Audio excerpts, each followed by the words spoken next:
Good morning বন্ধুরা, welcome to new blog. I hope সবাই ভালো আছো। তো দেখো ভাত বসিয়েছি আর এদিকে ডাল রান্না করবো।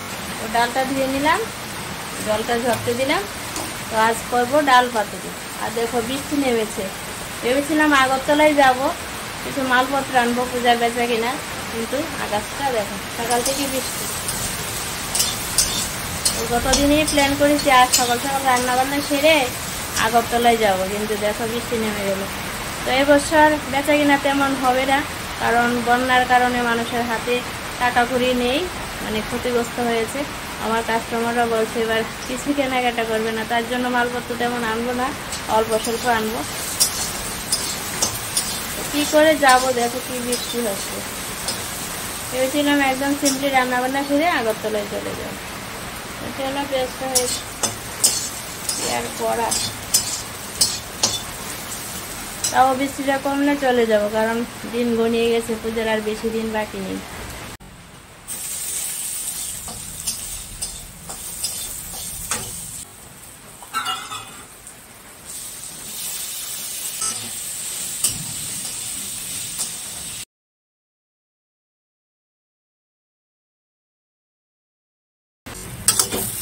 আজ ডাল পাতুরি রান্না করছি পেঁয়াজ রসুন দিয়ে। হলুদ দিলাম, একটু ডালটা ভালো করে ভেজে নেব। ততক্ষণই ভাজবো যতক্ষণ না পর্যন্ত ডাল ভাজার একটা ভালো সেন্ট আসছে। ডালটা যখন ভাজা হবে খুব সুন্দর একটা সেন্ট আসবে, তখন জল দিয়ে দেবো। অনবরত নাড়াচাড়া দিয়ে ডালটাকে ভেজে নেব। তো বন্ধুরা, সামান্য লঙ্কা গুঁড়ো দিয়ে আবারও ডালটাকে ভালো করে ভেজে নিচ্ছি। ডালটা প্রায় ভাজা ভাজা হয়ে গেছে, সেন্টটা বেরিয়েছে। এখন দিয়ে দেবো পরিমাণ মতো জল।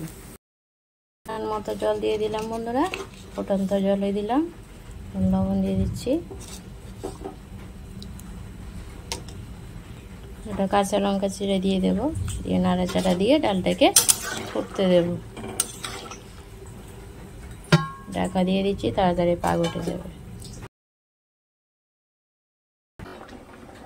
তো ডাল পাতুরিটা হয়ে গেছে, নামিয়ে নেব।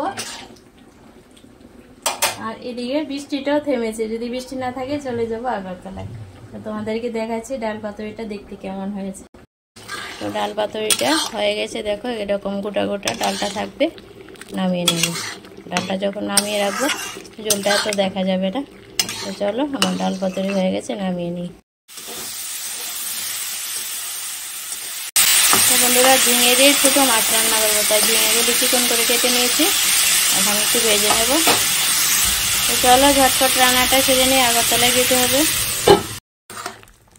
বন্ধুরা দেখো, ঝিঙে আলুর মাছের তরকারিটা বসিয়ে দিয়েছি। ঝিঙে আলু ভেজে ছোটো মাছের তরকারি গতদিন এনেছিল, তো কিছুটা রেখে দিয়েছিলাম। এই দেখো ছোটো মাছ। তো যাই হোক, আমার তরকারিটা ঝিঙে আলু দিয়ে রান্না করলাম। বন্ধুরা দেখো, ঝিঙে আলু মাছের তরকারিটা নামিয়ে নিয়েছি, আমার রান্নাবান্না কমপ্লিট। সিম্পলি রান্নাবান্না ঝিঙে আলু দিয়ে ছোটো মাছের তরকারি। আর তো দেখলে ডাল পাতুরিটা রান্না করেছি। তো এটা ছেলের জন্য আর হাজবেন্ডের জন্য মুগ ডাল আছে। দেখো ধনে পাতা ঝিঙে আলু দিয়ে ছেলের জন্য একটু মাছ ছাড়া তরকারি। ছেলে তো মাছ খায় না, তার জন্য ছেলের জন্য এই তরকারি।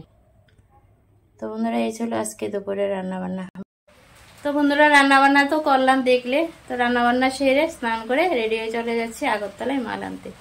তো আজকের ব্লগটা এখানে এন্ড করে দিচ্ছি। অবশ্যই জানিও কমেন্টে কেমন লাগলো তোমাদের কাছে। তো বন্ধুরা, থ্যাংক ইউ আমার পাশে থেকে, আমার ভিডিও দেখে আমাকে সাপোর্ট করার জন্য। এভাবে সবাই পাশে থেকো। তো হারিয়ে আজকের মতন বাই বাই, ভালো থেকো সবাই।